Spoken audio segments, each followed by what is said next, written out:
In our last session, we looked briefly at the watershed moment in the history of theoretical thought when Immanuel Kant penned his Critique of Pure Reason, giving a comprehensive critique of the traditional arguments for the existence of God. And after that Kantian critique and the disintegration of the classical synthesis, the question that the church was left to face is, well, how do we now approach apologetics?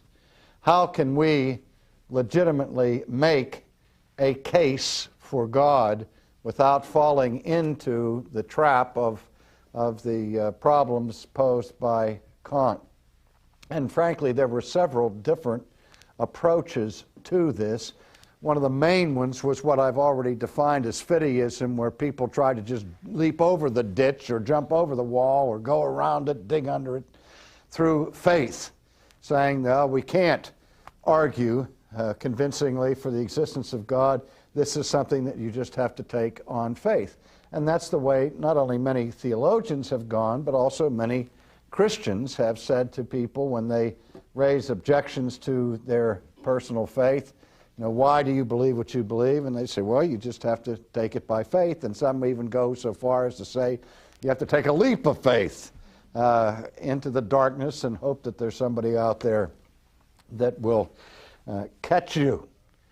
And that reminds me of one of my favorite illustrations that I used to hear from Jim Boyce, where he told the story of the mountain climber who was high up on the wall of the mountain, a couple of thousand feet from the canyon floor, when all of a sudden his rope broke and he started to fall, and he reached out and grabbed a hold of a tiny little branch that was growing out of the rocks, and he was holding on with all of his might with one hand suspended 2,000 feet above the ground, and he could feel that the branch was coming loose from the side of the rock face, and he lifted his eyes to heaven and cried out, "Is there anyone up there who can help me?" And suddenly there was this deep voice coming out of the clouds saying, "I can help you. Trust me. Let go of the branch and have faith." It says, and the mountain climber looked up at the clouds, and he looked down in the canyon floor and looked back up the cloud and said, "Is there anybody else up there that can help me?" That's part of the problem of just going on blind faith. And even though the term faith has a highly valued meaning to biblical Christianity, there is a difference between that faith and credulity and foolishness. But again, people are saying that the way of the Christian world is the way of faith, not the way of reason. The ancient church father Tertullian raised the question rhetorically, what does Jerusalem have to do with Athens? And he said, I believe Christianity because it's absurd. Well, if he means absurd from the world's perspective, that's one thing. But if he means really objectively absurd, then that would be a serious slander against the character of God and against the Holy Spirit, who is the Spirit of truth. Others take the position that the way to reconstruct theism is through appeals to history. I have many friends who are apologists who take this route, acknowledging that arguments from the field of history can never give you absolute proof, but only a high degree of probability based upon empirical investigation, but that high degree of probability gives you what's called moral certainty.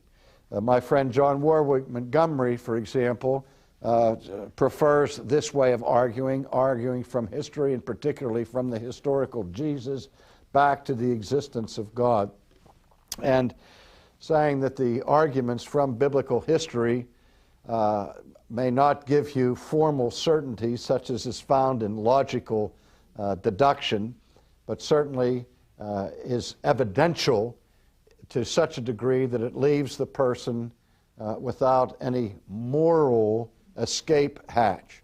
We say in the courtroom today, when people are charged with serious crimes, that the burden of proof is on the prosecution, and they must prove that the person is guilty beyond a reasonable doubt. And so those who are called evidentialists, who argue from history, try to show that the evidence of history so communicates and proves the existence of God that it is beyond a reasonable doubt, and the evidence is so overwhelming and astronomical in its probability that only a fool would deny what it clearly manifests. The problem I have with that is that I think there's a better way, and that even if we have an overwhelming probability, the sinner still has that tiny little escape hatch where they can say, well, you didn't prove it beyond a shadow of a doubt. Maybe it's not reasonable for me to doubt it, but you haven't proven your case conclusively. And also there was a philosopher by the name of Lessing who, in a similar fashion to Immanuel Kant's critique of the traditional arguments, posed the metaphor of the great ditch that divides this world from the world of God, and he said that the contingent things of events in history can never yield the proof of eternal things. That was his argument that was very similar, as I said, to Kant. But again, this is one way that people approach the issue, by reasoning from history and from evidence. In fact, I am frequently described in the world of apologetics as an evidentialist. And I've tried so many times to clarify that that's not where I'm coming from, that I've given up on it and just let people call me an evidentialist, and because I know what they mean by it. They think there are only two kinds of apologists, presuppositionalists or evidentialists, where there's really more than that. And I would fall into the school of thought that is called the classical school of apologetics. And the difference between the classical school and the evidential school is this. The evidentialists argue that the evidence drawn from history and elsewhere give you a high degree of probability for the existence of God, where the classicist argues that proof for the existence of God is conclusive, that it is in fact compelling, that it is actual proof, and leaves people without any excuse whatsoever. Now, that's a very burdensome thing to claim, that you can prove the existence of God absolutely, because if you fail to do it, then you have mud all over your face for having made the audacious claim that your proof is compelling. But I do think that classical apologetics achieves that goal of compelling proof. But before we get to the classical view, let me mention another approach to apologetics, which has become the overwhelming majority report within Reformed theology. And that is the view of apologetics known as presuppositional apologetics. There's more than one variety of it. There's axiomatic presuppositionalism that was championed by Gordon Clark, but the more popular view of presuppositionalism is that was developed by Cornelius Van Til, late of Westminster Theological Seminary in Philadelphia, where he labored for several decades, and who has published much in this field, and who was indeed a genuine giant and titan of the Christian faith. The book that I co-authored with John Gerstner and Lindsay, we entitled Classical Apologetics, includes in 1/3 of that book a comprehensive critique of presuppositionalism. So because of that book that Art Lindsley and John Gerstner and I authored, we have become engaged in ongoing dialogue within the Reformed camp with respect to what is the preferred approach to doing apologetics. And Dr. Van Til having written in the English language, which was not his native tongue. He was a native of Holland. Sometimes writes in a style that is somewhat difficult to follow, and because of that, not only do his critics differ among themselves as to what he was actually saying, but also some of his most noteworthy students differ in how they interpret him. Some of his students interpret Van Til as a fideist, whereas I think his most able interpreter, the late Gregory Bahnsen, did not see Van Til as a fideist, but saw him arguing a rational case for the existence of God. And I'm not going to get into a lot of discussion right now about presuppositionalism, only to say by way of introduction that the presuppositional approach says this, that in order to arrive at the conclusion that God exists, in order to prove the existence of God, you must start with your primary premise, your first premise, being the presupposition of the existence of God. In other words, that unless you start by presupposing the existence of God, you will never get to the conclusion of the existence of God. Now, of course, the immediate objection that is raised against that form of thinking is that a procedure of starting with the thesis that God exists and then reasoning to the conclusion that God exists involves a classic fallacy of logic called the petitio principii fallacy, or the fallacy of circular reasoning. And the fallacy of circular reasoning occurs when the conclusion appears already in one of your premises. See, that the conclusion is already assumed up here. And so this is a faulty form of reasoning which invalidates an argument. And that's been the chief objection raised against presuppositional apologetics. However, the defense that Dr. Van Til gave to that, because he was certainly aware that that charge would be made against this approach, he defended it by saying that that all reasoning moves in a circular fashion, insofar as its starting point, its middle ground, and its conclusions are all involved with each other. Which is to say, if you start with a rational premise and you reason consistently in a rational way, your conclusion will be of a rational sort. And so with that kind of definition, Dr. Van Til justifies his use of circular reasoning, saying that it's no different from anybody else because all reasoning is circular in that sense. Well, those of us who don't adopt this approach to apologetics find in the justification for circular reasoning the commission of a second fallacy that is as deadly as the first one. The first fallacy is the fallacy of circular reasoning, which in classic categories of logic invalidates an argument. The justification for using circular reasoning involves the second fallacy, which is the fallacy of equivocation, where a term changes its meaning in the middle of the argument.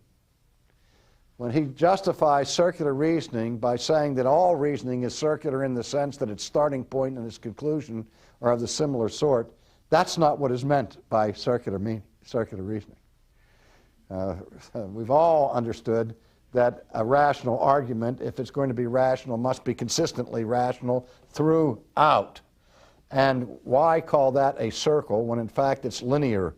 You begin with a rational premise, You use another rational premise, and you move and advance to a conclusion that is of a rational sort without running around in a circle.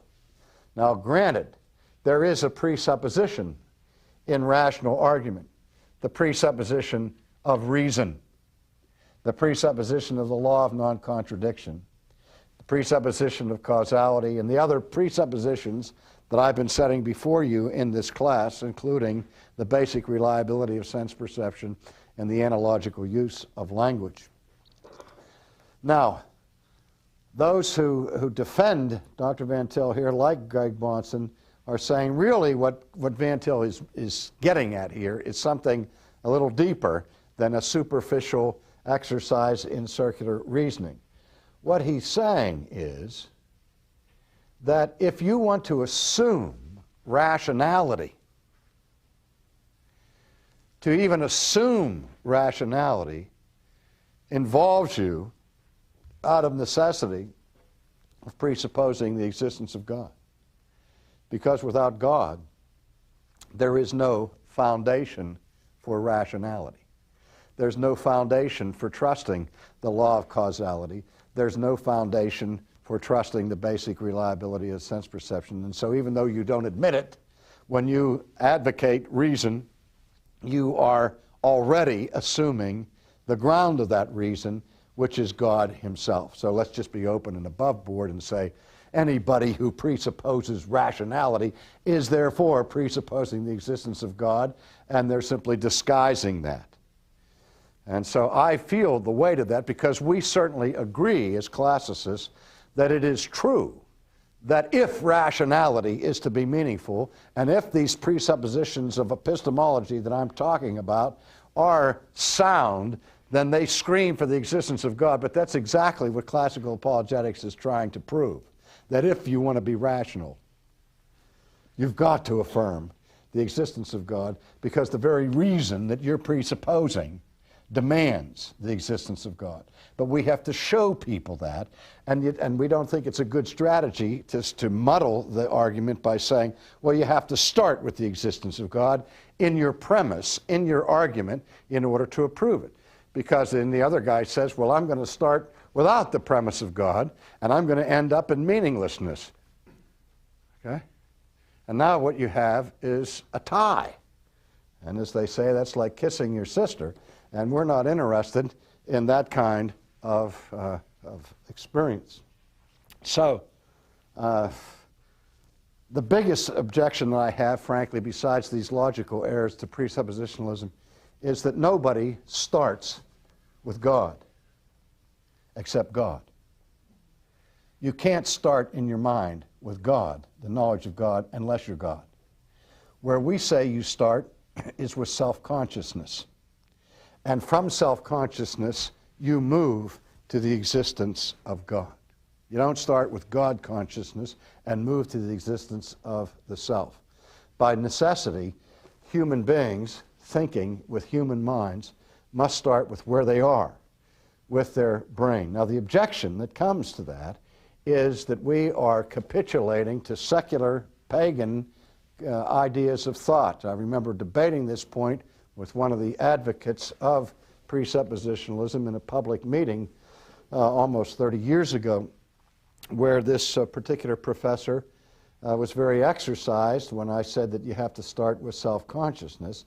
And he said that that's unbiblical, because that what I'm doing is assuming the autonomy